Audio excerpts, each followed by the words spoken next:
নমস্কার বন্ধুরা, সবাই কেমন আছেন? আমি বিনাল। আমি দীর্ঘ 5 বছরের বেশি সময় ধরে শেয়ার বাজারের সাথে যুক্ত আছি। আজকের এই ভিডিওতে আমরা আলোচনা করব আমাদের বাজারে আজকে যে আমরা র্যালিটা লক্ষ্য করলাম এটার পিছনে কোন কোন কারণগুলো রয়েছে, কোন কোন গ্লোবাল নিউজ এটার পিছনে আছে সেটা নিয়ে ডিসকাশন করব।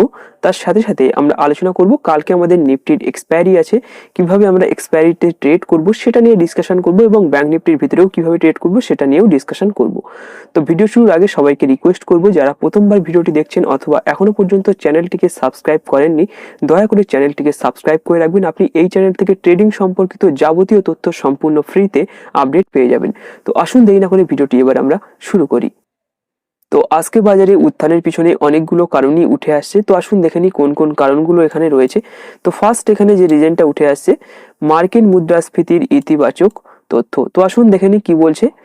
বাজারের এই চাঙ্গা ভাবের প্রধান কারণ হলো সপ্তাহান্তে প্রকাশিত মার্কিন মুদ্রাস্ফীতির তথ্য, মানে এখানে ইনফ্লেশনের একটা ডেটা পাবলিশ হয়েছে। তো আসুন দেখে নিই কি বলছে। জানুয়ারি মাসে মার্কিন কনজিউমার প্রাইস ইন্ডেক্স, মানে এখানে সিপিআই ডেটা, এটা ছিল 2.4%, যা প্রত্যাশিত 2.5%-এর চেয়ে কম। তো এখানে 2.5%-এর আশা করা হচ্ছিল, কিন্তু এটা এসছে 2.4%। এর ফলে বিনিয়োগকারীদের মধ্যে আশা জেগেছে যে মার্কিন ফেডারেল রিজার্ভ শীঘ্রই সুদের হার কমাতে পারে, যা বিশ্ববাজারে ইতিবাচক প্রভাব ফেলেছে। তো এখানে যে ফার্স্ট রিজনটা উঠে আসছে এটা সম্পূর্ণ আমেরিকার একটা নিউজ। তো এটার জন্য কিন্তু বাজারে একটা পজিটিভিটি আমরা লক্ষ্য করতে পেরেছি। তো আসুন দেখি সেকেন্ড পয়েন্ট আমাদেরকে কি বলছে। তো সেকেন্ড পয়েন্ট বলছে ব্যাংকিং এবং পাওয়ার সেক্টরের শক্তিশালী পারফরমেন্স। কি বলছে, আজকের এই উত্থানে বড় ভূমিকা রেখেছে ব্যাংকিং এবং বিদ্যুৎ খাত। কি বলছে, এইচডিএফসি ব্যাংক এবং বিভিন্ন রাষ্ট্রীয় মালিকাধীন ব্যাংক, মানে এখানে পিএসইউ পাবলিক সেক্টর আন্ডারটেকিং যে ব্যাংকগুলো রয়েছে সেগুলোর কথা এখানে বলা হচ্ছে, যেমন Canara bank, bank of Baroda, এখানে প্রচুর কেনাকাটা দেখা গিয়েছে। আচ্ছা, সেকেন্ড পয়েন্ট বলছে পাওয়ার গ্রিড এ 4%-এর বেশি এখানে বৃদ্ধি পেয়েছে। পাওয়ার গ্রিডের যে স্টক রয়েছে সেটা কিন্তু 4%-এর বেশি এখানে ইনক্রিজ হয়েছে। এছাড়া এনটিপিসি কোল ইন্ডিয়ার পারফরমেন্সও আজকে কিন্তু নজর কাড়া ছিল। নেক্সট পয়েন্ট বলছে বিনিয়োগকারীরা আইটি খাত থেকে টাকা সরিয়ে ফিনান্সিয়াল এবং ক্যাপিটাল গুডস সেক্টরে বিনিয়োগ করছেন বলে মনে হচ্ছে।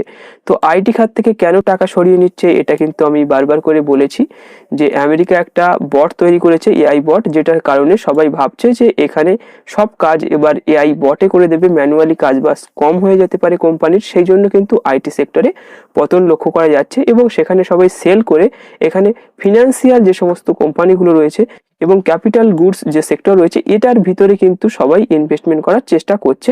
তো সেটা কিন্তু এখানে মনে করা হচ্ছে। তো আসুন দেখে নিই নেক্সট পয়েন্ট আমাদেরকে কি বলছে। তো নেক্সট পয়েন্ট বলছে অপরিশোধিত তেলের দাম হ্রাস। কি বলছে, আন্তর্জাতিক বাজারে ব্রেন্ট ক্রুড তেলের দাম প্রতি ব্যারেল প্রায় $68 আশেপাশে রয়েছে। তেলের দাম কম থাকা ভারতের মতো দেশের অর্থনীতির জন্য ইতিবাচক, কারণ এটি মুদ্রাস্ফীতি নিয়ন্ত্রণে রাখতে এবং বাণিজ্য ঘাটতি কমাতে সাহায্য করে। তো আমি আগেও আপনাদেরকে বলেছি তেলের দাম যখন কমবে, মানে এখানে ক্রুড অয়েলের দাম যখন কমবে, গোল্ডের দাম যখন কমবে, সেক্ষেত্রে স্টক মার্কেট কিন্তু আস্তে আস্তে উপরে যাওয়া শুরু করবে। কেননা স্টক মার্কেট যখন নিচে আসে সেক্ষেত্রে কিন্তু এই সমস্ত কমোডিটির দাম বাড়ে, এটা কিন্তু আমি আগেও বলেছি এখনো বলছি। তো এখানে কিন্তু দেখা যাচ্ছে যে ক্রুড অয়েলের দাম আস্তে আস্তে কমছে, বা একটি নির্দিষ্ট রেখার আশেপাশে কিন্তু এখানে ক্রুড অয়েলের এখানে দামটা চলছে, যেটার কারণে এখান থেকে একটা পজিটিভ মোমেন্টাম কিন্তু আমাদের বাজারে এসছে। তো আসুন দেখে নিই নেক্সট পয়েন্ট আমাদেরকে কি বলছে। তো নেক্সট পয়েন্ট বলছে সাম্প্রতিক পতনের পর নতুন করে কেনাকাটা। আসুন দেখে নিই কি বলছে। গত সপ্তাহে আইটি সেক্টরের পতনের কারণে বাজারে বেশ বিক্রি দেখা গিয়েছিল। বিশ্লেষকদের মতে আজকের এই বৃদ্ধি মূলত বটম ফিশিং বা কম দামে ভালো শেয়ার কেনার ফল।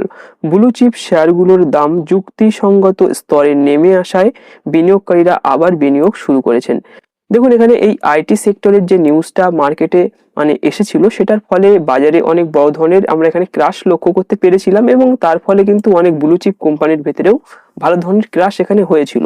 তো এখানে সবাই একটা ভ্যালু ইনভেস্টিং করছে, ভালো ধরনের শেয়ারগুলোকে কম দামে কিন্তু এখানে বাই করার চেষ্টা করছে, সেটা কিন্তু আজকে লক্ষ্য করা গিয়েছে। আর সেটার কারণে কিন্তু বাজারে একটা পজিটিভ মোমেন্টাম আমরা লক্ষ্য করতে পেরেছি। তো আসুন দেখে নিই নেক্সট পয়েন্ট আমাদেরকে কি বলছে। তো নেক্সট পয়েন্ট বলছে মূল্যবান ধাতু থেকে পুঁজি স্থানান্তর।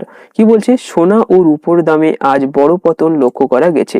দেখুন আমি আগেই বলেছি যে সোনার দাম যখন পড়বে এবং ক্রুড অয়েলের দাম যখন পড়বে, মানে কমোডিটির এখানে দাম যখন কমবে, সেক্ষেত্রে কিন্তু স্টক মার্কেট আস্তে আস্তে উপরে যাওয়া শুরু করবে। এটা কিন্তু আমি বারবার করে আপনাদেরকে বলেছি, কমোডিটি যখন দাম বেড়ে যায় সেক্ষেত্রে কিন্তু স্টক মার্কেট ক্র্যাশ হয়ে যায়। তো এখানে সোনা রূপার দামে আজকে ভালো ধরনের একটা পতন লক্ষ্য করা গিয়েছে। সিলভার ইটিএফ প্রায় 7%-এর কাছাকাছি এখানে পড়েছে। এর ফলে অনেক বিনিয়োগকারী মূল্যবান ধাতু থেকে লাভ তুলে সেই টাকা পুনরায় শেয়ার বাজারে বিনিয়োগ করছেন। তাহলে বুঝতে পেরেছেন, আমি আগেই বলেছি এখান থেকে কিন্তু তারা একটা প্রফিট বুক করছে এবং পুনরায় তারা আবার শেয়ার বাজারে বিভিন্ন স্টকের ভিতরে এখানে ইনভেস্টমেন্ট করা শুরু করে দিয়েছে। আসুন দেখে নিই নেক্সট পয়েন্ট আমাদেরকে কি বলছে।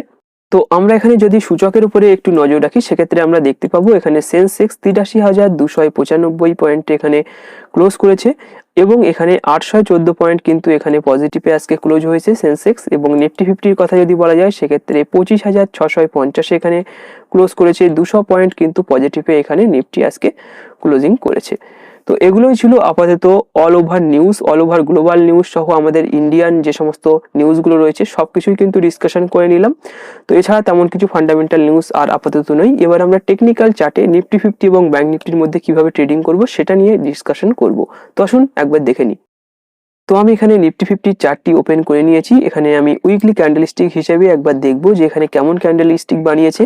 তো এখানে আপনি দেখতে পাচ্ছেন যে এখানে খুব ভালো ধরনের একটা বুলিশ ক্যান্ডেলস্টিক কিন্তু এখানে বানিয়েছে এবং এখানে উইকলি ক্যান্ডেলস্টিকটা কিন্তু খুবই সুন্দর একটা ক্যান্ডেলস্টিক এখানে জাস্ট স্টার্টিং করেছে, সেটা দেখে এখানে বোঝা যাচ্ছে। খুব ভালো ধরনের এখানে 211 পয়েন্ট পজিটিভে কিন্তু এখানে ক্লোজিং করে দিয়েছে। খুব ভালো ধরনের কিন্তু ক্যান্ডেলস্টিক এখানে লক্ষ্য করা যাচ্ছে। পজিটিভ মোমেন্টাম কিন্তু আবার ফিরে এসছে। তো ডের ক্যান্ডেলস্টিক আমাদেরকে কি বলছে, ডের ক্যান্ডেলস্টিক হিসেবে যদি দেখা যায় সেক্ষেত্রে দেখুন আমাদের সেই যে সাপোর্ট লেভেলটা ছিল 25,503 বা 500 যে লেভেল ছিল, ঠিক সেই সাপোর্ট লেভেল থেকে কিন্তু আবার খুব সুন্দরভাবে একটা পজিটিভ ক্যান্ডেলস্টিক এখানে তৈরি হয়েছে। এখানে কিন্তু একটা বুলিশ এনগালফিং ক্যান্ডেলস্টিক আমরা লক্ষ্য করতে পারছি। তো আসুন দেখে নিই যে কিভাবে আমরা কালকে ট্রেডিংটা করব। তো এখানে প্রথমে 15 মিনিটের ক্যান্ডেলস্টিক হিসাবে নিফটির চার্টটি ওপেন করে নেব। তো এখানে 15 মিনিটের ক্যান্ডেলস্টিক হিসাবে নিফটির চার্টটি ওপেন করে নিয়েছি।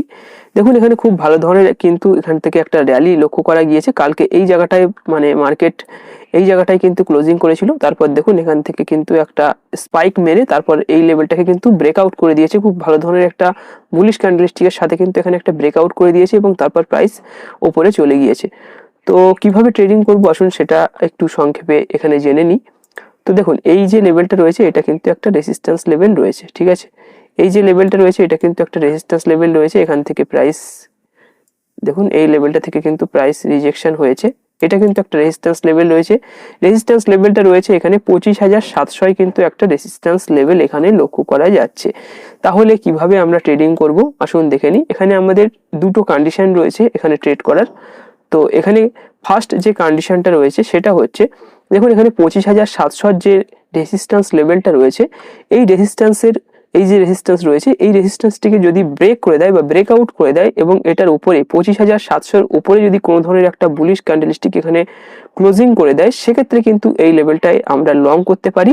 আমি বলে দিচ্ছি, যে লেভেলটায় এখানটায় বাজার চলছে এই লেভেলটা থেকে যদি উপরে চলে আসে এবং 700 উপরে যদি এসে ক্লোজিং করে দেয় কোনো ক্যান্ডেলস্টিক, সেক্ষেত্রে আমরা এই লেভেলটায় লং করতে পারি এবং আমাদের টার্গেট কিন্তু এখানটা থেকে ঠিক এই লেভেলটাই আমাদের টার্গেটটা হবে।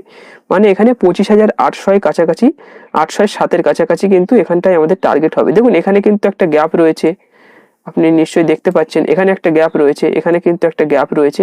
তো এই গ্যাপটিকে ফিল করার জন্য কিন্তু বাজার যেতে পারে। তো বাজার যদি এইখানে এই গ্যাপটি ফিল করে সেক্ষেত্রে কিন্তু 25,800 পৌঁছে যাবে অনায়াসে নিফটি। আর সেকেন্ড যে কন্ডিশন রয়েছে, সেকেন্ড কন্ডিশন হচ্ছে, দেখুন আমি আপনাদেরকে বলে দিচ্ছি, এখানে যে ক্যান্ডেলস্টিকটা রয়েছে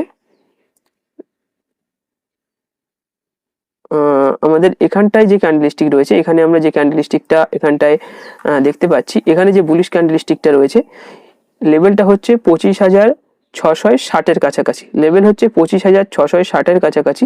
তো বাজার যদি 25,660 নিচে চলে আসে, এখানে যে ক্যান্ডেলস্টিকটা বানিয়েছে এই ক্যান্ডেলস্টিকটা নিচে যদি বাজার চলে আসে সেক্ষেত্রে কিন্তু এটা আবার একটা বিয়ারিশ মোমেন্টাম এর ভিতরে চলে আসতে পারে এবং এখান থেকে কিন্তু প্রাইস আবার নিচে আসার একটা সম্ভাবনা রয়েছে। ঠিক এই লেভেলের কাছাকাছি কিন্তু প্রাইস আবার অনায়াসেই চলে আসতে পারে। তো এই দুটো কন্ডিশন রয়েছে, আমি আরো একবার ক্লিয়ার করে বুঝিয়ে দিচ্ছি। যে লেভেলটায় বাজার চলছে এই লেভেলটা থেকে যদি প্রাইস উপরে আসে এবং এখানে 25,700 উপরে এসে যদি কোনো ধরনের বুলিশ ক্যান্ডেলস্টিক এখানে ব্রেকআউট করে দেয়, সেক্ষেত্রে কিন্তু আমরা কল সাইডে এন্ট্রি করতে পারি এবং এখান থেকে 25,807 কাছাকাছি কিন্তু এখানে প্রাইস অনায়াসে চলে যেতে পারে। এবং সেকেন্ড যে কন্ডিশন রয়েছে সেটা হচ্ছে 25,660 যে লেভেল রয়েছে, 25,660 যে লেভেল রয়েছে, এই লেভেলটার নিচে যদি বাজার চলে আসে, সেক্ষেত্রে এর নিচে যদি কোনো ক্যান্ডেলস্টিক এসে ক্লোজিং করে দেয়, সেক্ষেত্রে কিন্তু আমরা এই লেভেলটায় শর্ট করতে পারি, এখানটা থেকে মার্কেটে একটা শর্ট করতে পারি এবং আমাদের টার্গেট হবে 25,500 কাছাকাছি। এটাই হচ্ছে আপাতত কালকের সেটআপ, খুবই সিম্পল সেটআপ, আমি এটা ক্লিয়ার করে দিলাম। এইভাবেই কিন্তু আমরা কালকে নিফটিতে এই প্ল্যানিংটা করলাম, এই হিসাবে কিন্তু আমরা ট্রেড করব। আদারওয়াইজ কি কন্ডিশন তৈরি হয় সেটা কিন্তু আমরা মার্কেটে দেখতে পাবো। তো এই কন্ডিশন যদি তৈরি হয় সেক্ষেত্রে ট্রেড করবো, আদারওয়াইজ কিন্তু আমরা চুপচাপ বসবো। তো আসুন দেখে নিই যে ব্যাংক নিফটির ভিতরে কি কন্ডিশন রয়েছে, কিভাবে ব্যাংক নিফটির মধ্যে আমরা ট্রেডিংটা করব। তো আমি এখানে ব্যাংক নিফটির চার্টটি ওপেন করে নিয়েছি, এখানে ডেইলি ক্যান্ডেলস্টিক হিসাবে আমি ব্যাংক নিফটির চার্টটি ওপেন করেছি। যদি উইকলি ক্যান্ডেলস্টিক হিসাবে দেখি, সেক্ষেত্রে এখানে দেখা যাচ্ছে খুব ভালো ধরনের একটা বুলিশ ক্যান্ডেলস্টিক এখানে তৈরি করেছে ব্যাংক নিফটি।